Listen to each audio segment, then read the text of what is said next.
The mountain-like and dragon-mouthed elephants were furnished with suits of mail and defensive armour and made ready for war.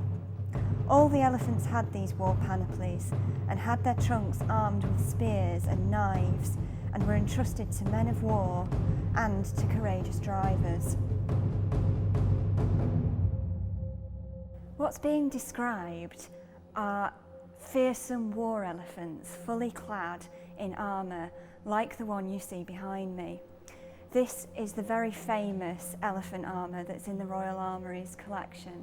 It's one of the most iconic treasures that the museum owns, as the largest animal armour known to be on display in a public collection anywhere in the world.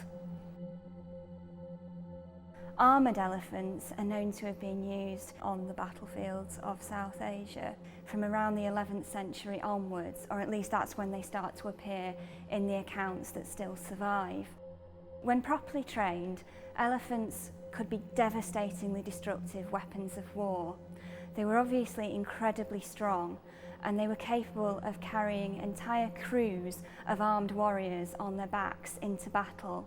They would be driven by a driver or a mahout who would be equipped with a goad or an ankus, which he would use to steer the elephant. In addition to being essentially mobile war platforms, elephants could also fight. They were trained to trample enemy men and horses, and they could also pick up a warrior and his steed bodily and throw them. To make them even more fearsome, elephants were often equipped with tusk swords, like the incredibly rare example I have here. As you can see, these were extremely robust weapons. They had these big reinforced sockets here and rings through which presumably they would have been strapped securely to the shortened tusk of the elephant. The tusk would probably have been shortened to about there, and then the sword attached over the stump like this. The blades have enormous reinforced points which could have pierced pretty much anything on the battlefield with the force of a charging elephant behind them. So they could be used to rout enemy forces on the field, or the elephants could ram doors, or they could even sweep troops off the walls of fortifications. Just as warriors and horses could be clad in armour, so could elephants. Their armour worked along very similar principles. It was just on a much bigger scale, obviously. The example that the Royal Armouries holds is of a structure known as mail and plate.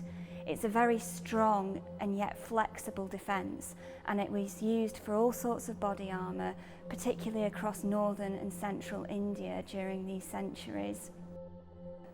It covered most of the vulnerable areas on the elephant's body and offered a really good overall protection from arrows, from enemy blades such as swords and spears, and even to a certain extent from musket fire. It's very clear, looking at the magnificent armour behind me, that elephants clad in armour and wielding tusk swords must have been a terrifying phenomenon on the battlefields of South Asia. Even when firearms and artillery started to become more prevalent on the battlefield and diminished the practical function of fighting elephants, they retained this incredibly imposing reputation. Even today, this armour is still revered by audiences in the museum for its gargantuan size and image of immense power.